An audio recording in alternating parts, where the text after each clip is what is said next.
Welcome to Alistair Golf. Today I'm joined by Chris Ryan from Chris Ryan Golf, and we're going to film a series of videos on how to save par.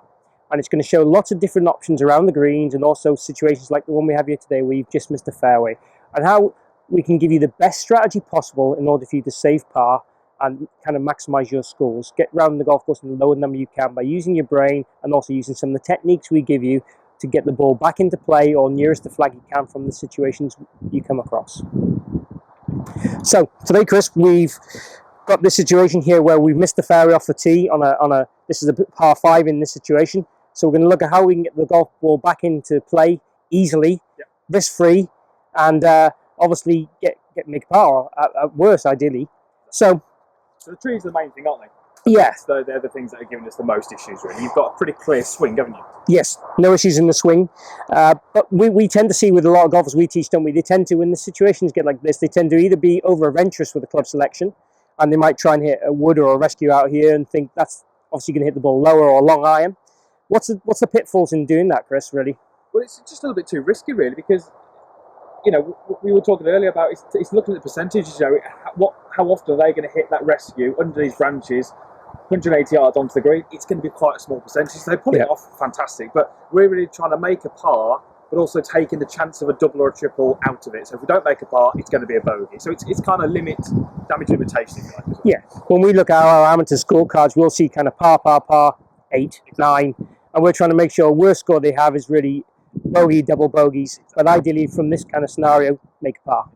So what we're looking at is a 70-30 rule, as I call it. If you can pull off the shot 70% of the time, you should take it on.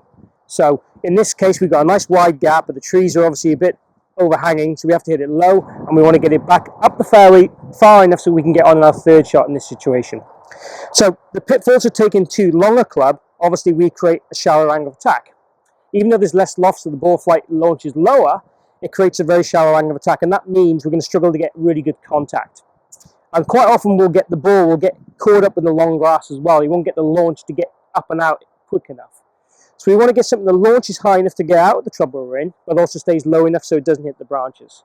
So what we're going to do, instead of taking like a lower club, we're going to take a more mid iron, like a 6 or 7 iron. In this case, I've got a 6 iron, and we're going to put the ball further back in the stance to create a steeper angle of attack and create less dynamic loft of contact.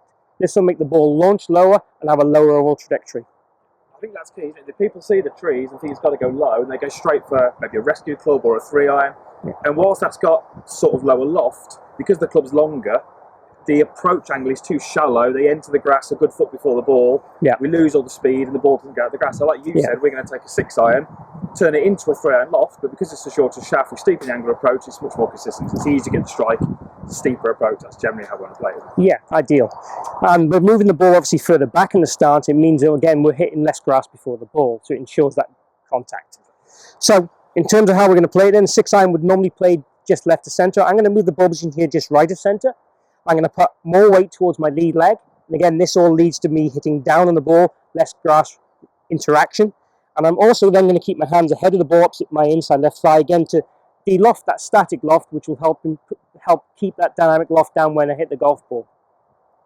In terms of swing, I'm going to try and make the swing kind of more 3/4-y. Again, that takes a bit of speed off the swing, which again lowers the trajectory. So all these things are designed to get the ball back into play. I'm not looking really to knock this on the green. I'm looking to get this into the right situation and scenario to get me on the green with my next shot. So how far do you reckon you could get that ball with that swing? I probably could hit it with roll probably about 150 yards. And that's what people need to realise, that this little 6 iron half swing can probably advance that ball a good distance. It's going to carry 80, 90, 100. It's going to have a lot of roll out. So they can advance that ball quite a long way. Sure. This shorter swing. Yeah, I think if you look at a full 6 iron for me would normally go about 175, 180 at max. So I'm going to lose about 20 yards based on a normal shot. So you are going to lose yardage on your normal shot, but you can hit it probably further than you might think with a small swing. Yeah. So the other thing we're going to think of, last thing before we hit the shot, is a lot of people don't think of the next shot. So I would also look at where the flag is. Do I want to be coming from the right side of the fairway, left side of the fairway? And if that's possible from here, without taking any more risk on, I would do that also. So shall we go to the shot? You going to hit it? Yeah. Go for it. Let's have a look. So ball back in the stance, weight forward, slightly down the shaft, leaning left, and then from there I'm just going to try and punch the ball out of the fairway there and running up the fairway, as we can see.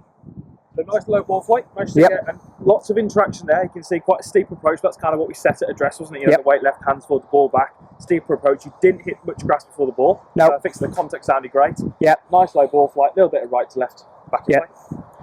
Really happy with the result. So make sure you keep watching, gents and ladies. We're going to put a various number of videos on this series, all shots round the green, as I said, and recovery shots to help you save par.